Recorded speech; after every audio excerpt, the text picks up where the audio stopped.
Buddha was born 2,500 years ago in a small kingdom in ancient India.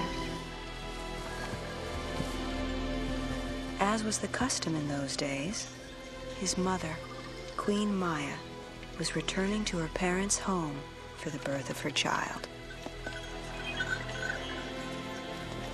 It was a long journey for the queen to make, so on the way, the royal caravan stopped for a rest by the edge of a great forest.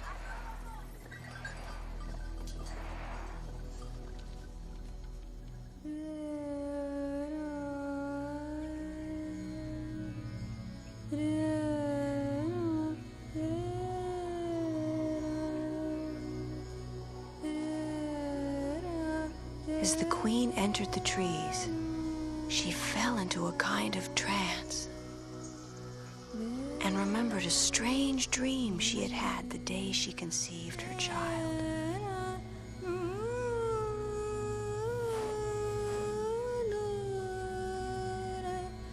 In the dream, a baby elephant had appeared at her side and blessed her with its trunk.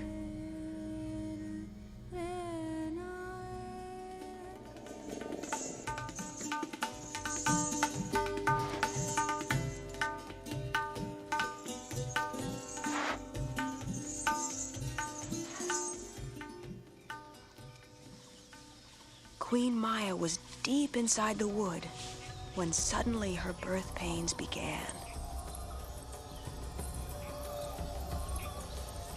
And then, it is said, a tree, understanding this great moment, bent slowly down to protect her, offering its branches for her support.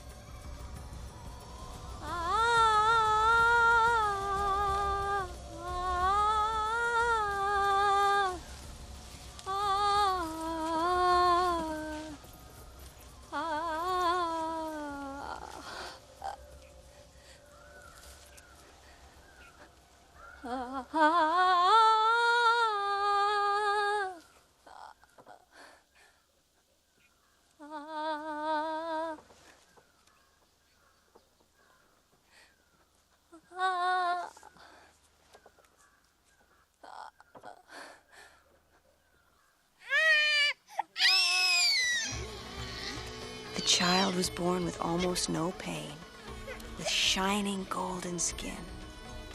He was fully conscious, his eyes wide open, and he was strong enough to stand on his own legs.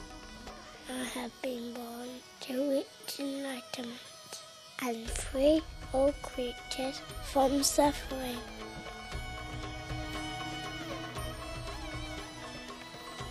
And it is said, lotus blossoms grew in his footsteps.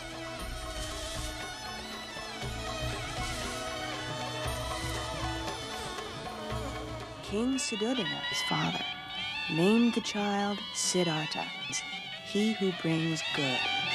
And then he gave a great reception to present his son to the people.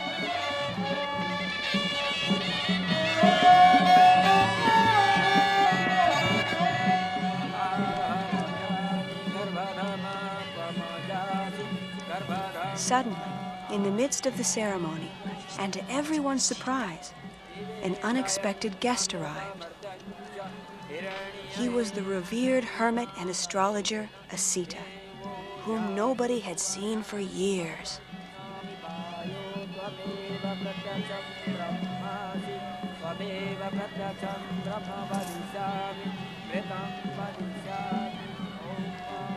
As Asita looked at her son, Queen Maya saw tears come to his eyes.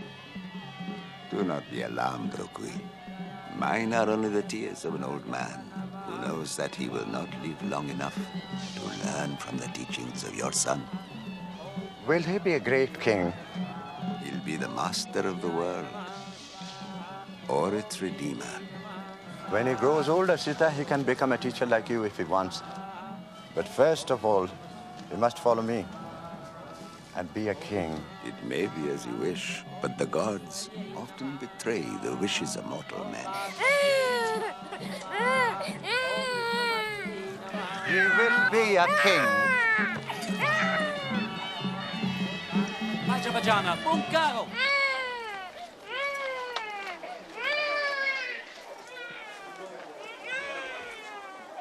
He will be a king!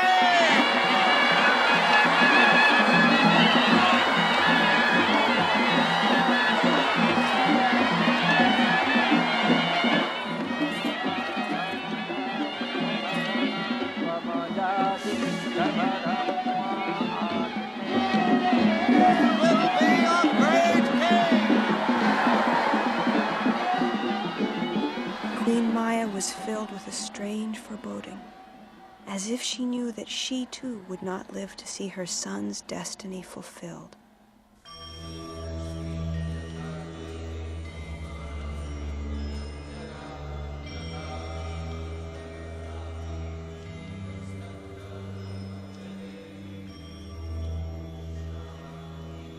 A week later, she was stricken with a terrible illness.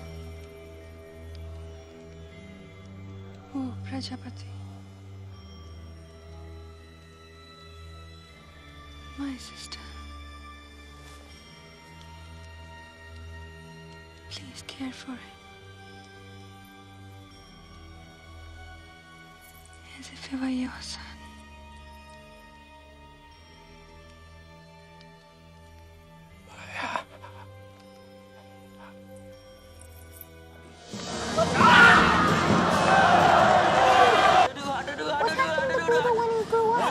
He wasn't called Buddha yet. He was still a young prince. He became a great horseman, a great archer, and he often played with his friends the ancient game called Kabaddi. You mean all he was doing was having a great time? Yes, and he married the beautiful princess Yashoda. The king had given Siddhartha 3 palaces. One for winter, one for the rainy season, and one for summer. In this way, he hoped to shield his son from all knowledge of pain or worry. But then, one day, Siddhartha heard a mysterious song of haunting beauty.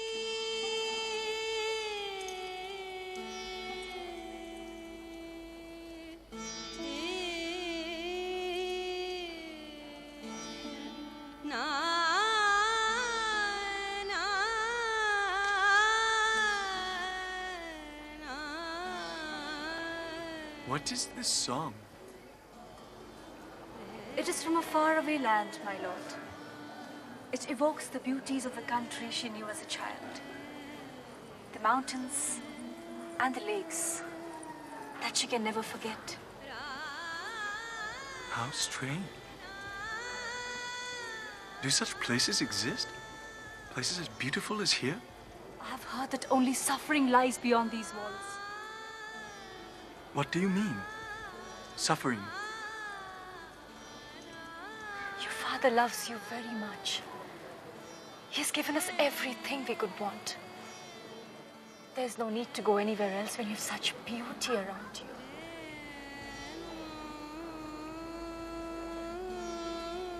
It is true. We have everything and everything is perfect. So, what is this feeling I have? If the world is so beautiful, why have I never seen it? I've not even seen my own city. I must see the world, Yashodhara, with my own eyes.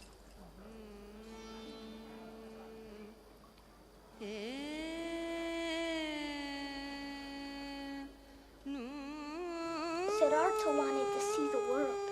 Ah, yes. He wanted to see the world. Secretly, however, his father prepared everything in advance, so that nothing Siddhartha might see in the city would upset or disturb him. Everyone should be young and healthy.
Suddenly, however, through the crowd, the young prince saw something he had never seen before.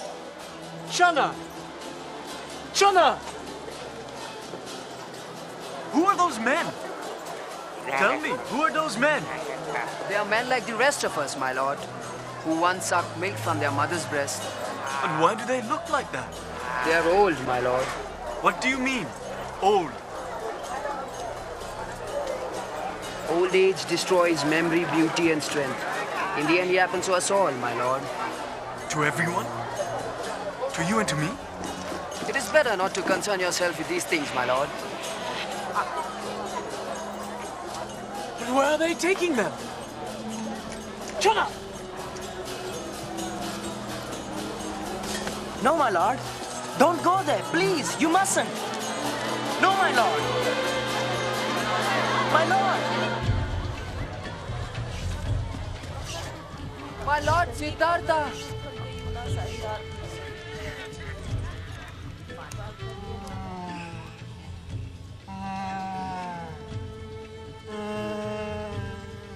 What is the matter with those people?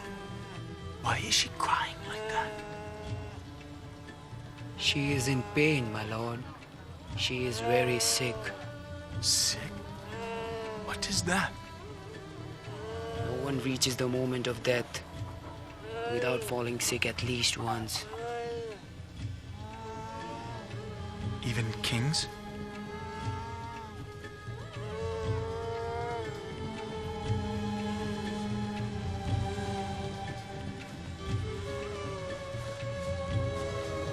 And death? What moment is that? Show me death.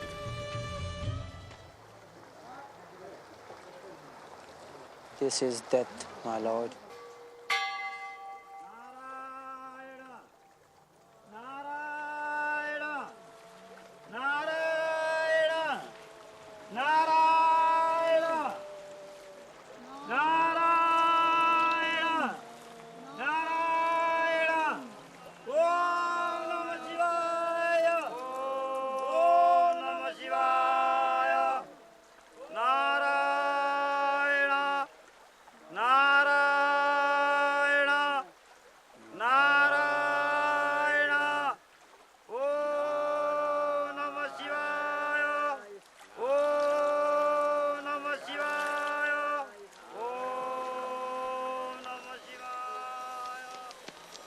Here, the ashes are given to the river, my lord.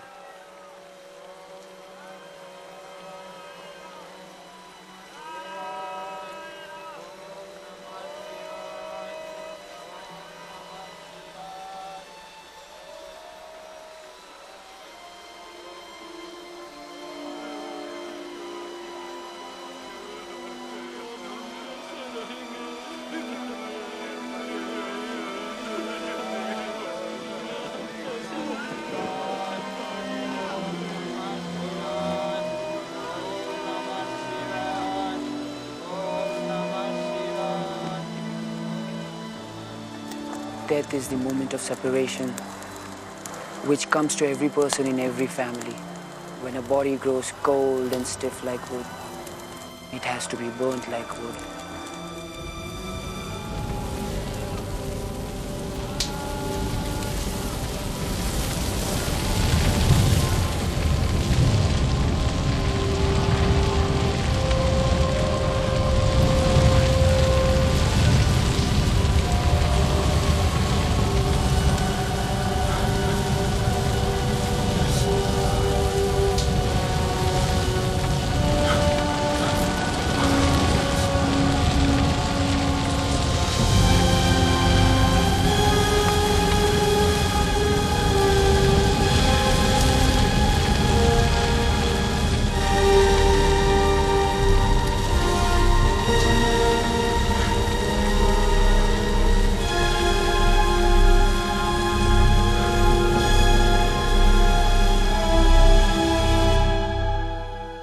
It was on this day, from this fire, with these people, that Siddhartha learned about suffering and discovered compassion. They were him, and he was them.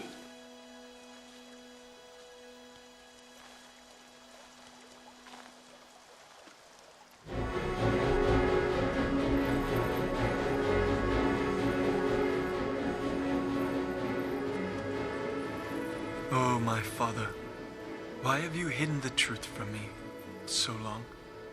Why have you lied to me about the existence of suffering, sickness, poverty, old age, and death? If I've lied to you, Siddhartha, it has been because I love you. Your love has become a prison. How can I live here as I lived before, when so many are suffering outside? You never wanted to go outside. Father, I must find an answer to suffering. Even if you betray me, Siddhartha, have you no pity for the wife you leave and for your own son? My child is born? Born this very evening. Think of them, Siddhartha. You too are a father. You too have a duty. You cannot live now.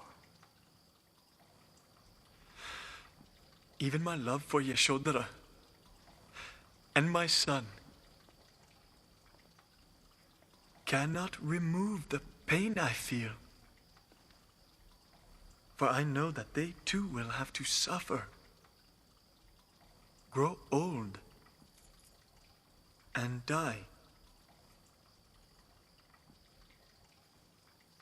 Like you, like me, like us all.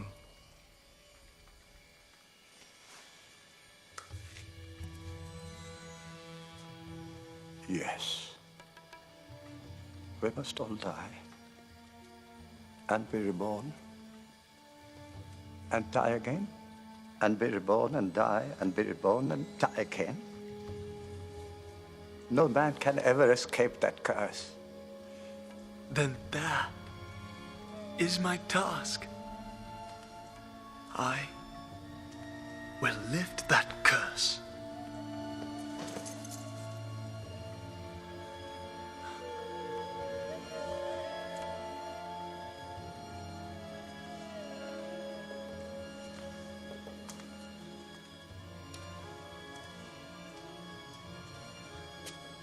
Lock the gate.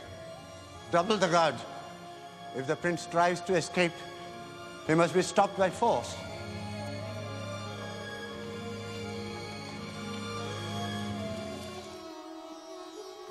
As soon as he left his father, Siddhartha went to see his wife and his newborn son.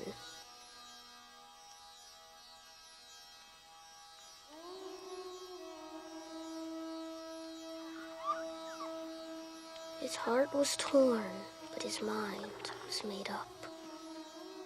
They looked so beautiful, but they were asleep, and he was awake.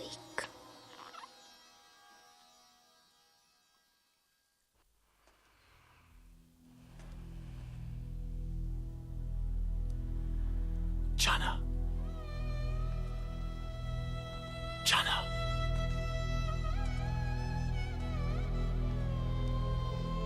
Channa. A magic mist had descended over everything. Channa. The whole court had fallen into a deep sleep.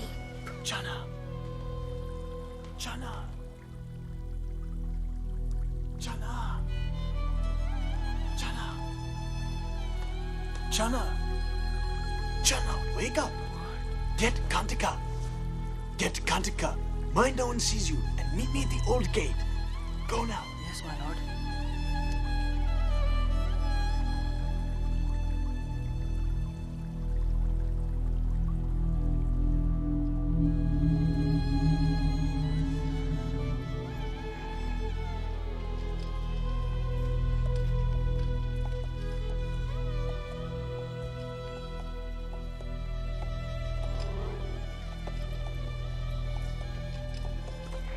Only the great elephants are awake, my lord.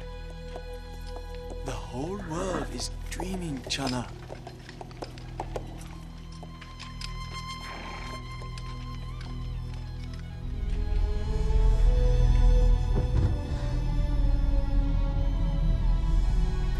Siddhartha, the dream was ending.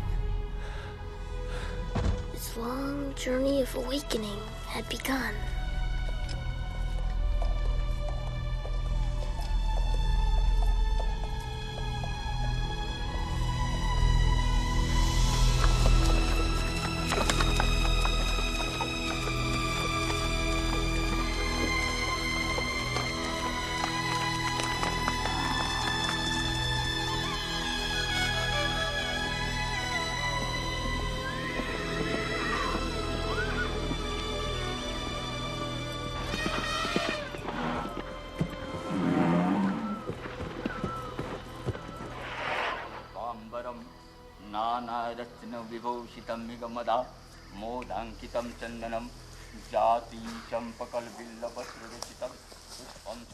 Who are they, Channa? Are they robbers? No, my lord. They're ascetics. Ascetics? Why are they so thin and naked? They have given up all the comforts of life, my lord. They have sworn never to leave the forest until they have reached enlightenment. Enlightenment?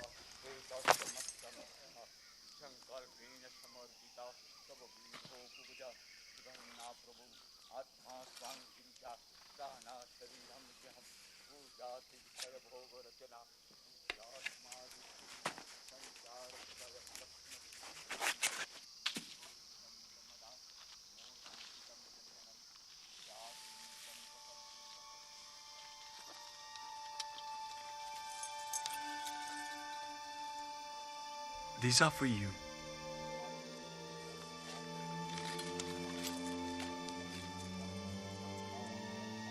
Channa, I am doing this for everyone. I am looking for freedom.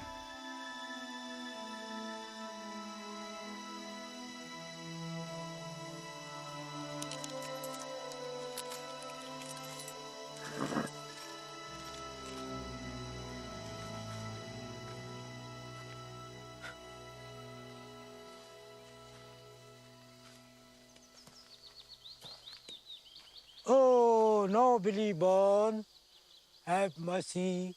I am nothing. I am nothing. I am nothing. I have nothing. I have nothing.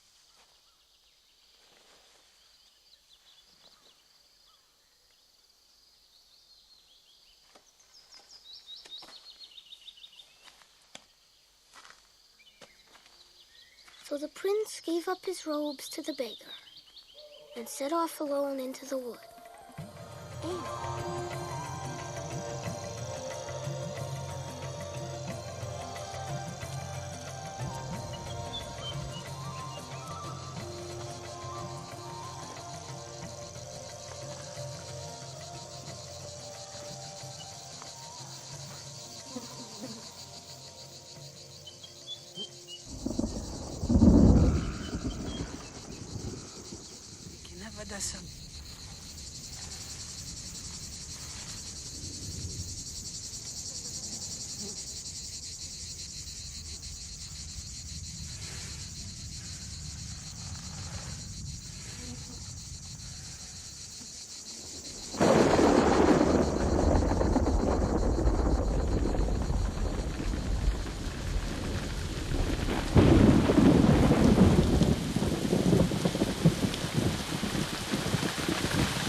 The 5 ascetics witnessed these miracles and were filled with wonder.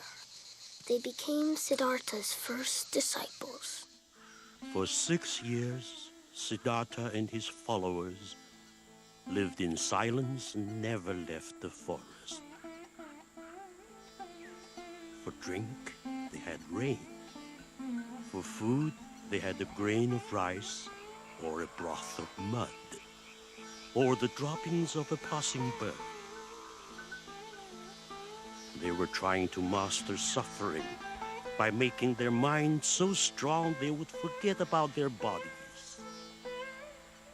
Then, one day, Siddhartha heard an old musician on a passing boat speaking to his pupil. If you tighten the string too much, it will snap. And if you leave it too slack, it won't play. Suddenly, Siddhartha realized that these simple words held a great truth, and that in all these years he had been following the wrong path.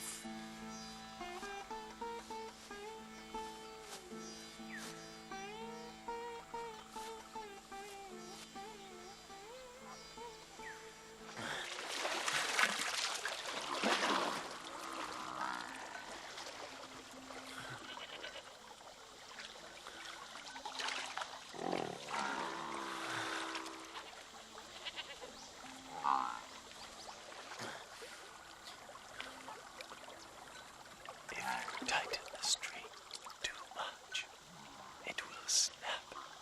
And if you leave it too slack, it will not play.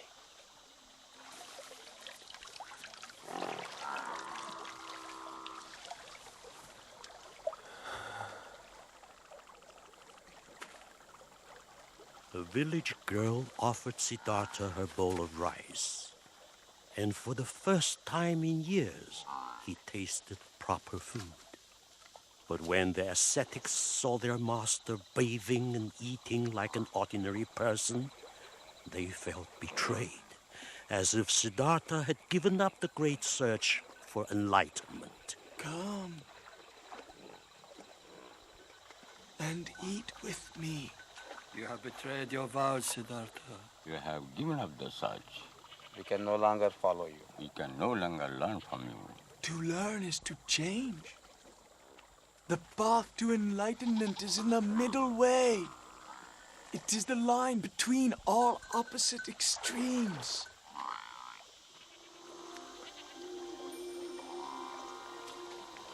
If I can reach enlightenment, may this bowl float upstream.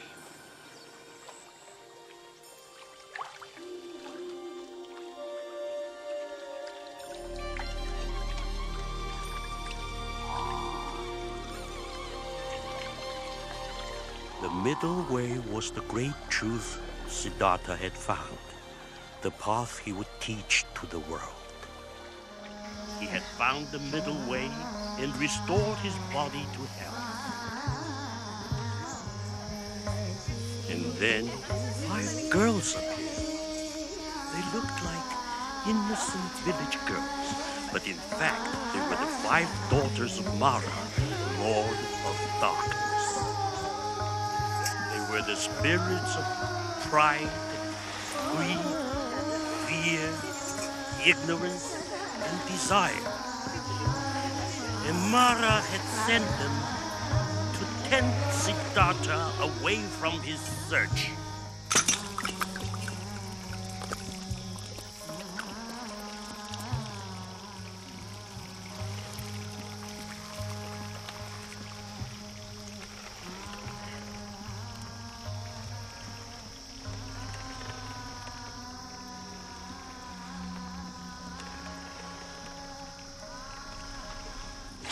Mara had tried to tempt Siddhartha in the cleverest of ways, by disguising the temptations of life in the simplest forms. But Siddhartha was looking beyond form, beyond the present, and now Mara was enraged.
It seemed as if Mara had been defeated, but in fact, he had not yet given up the battle. Now he attacked again.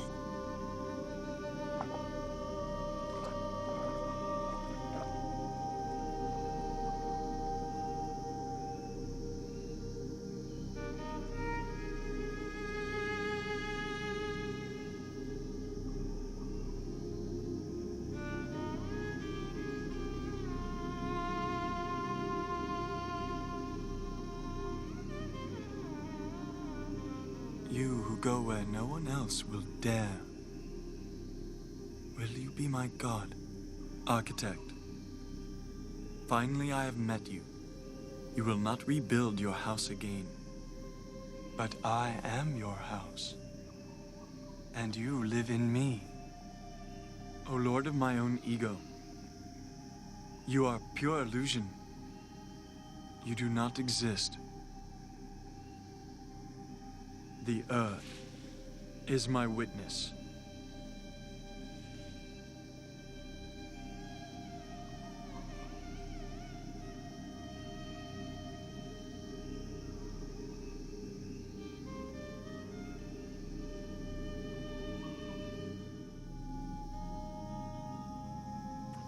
Siddhartha won the battle against an army of demons.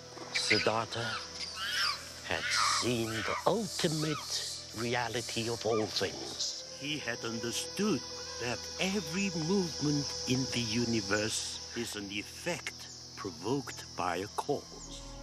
From that moment on, Siddhartha was called the Buddha, the awakened one.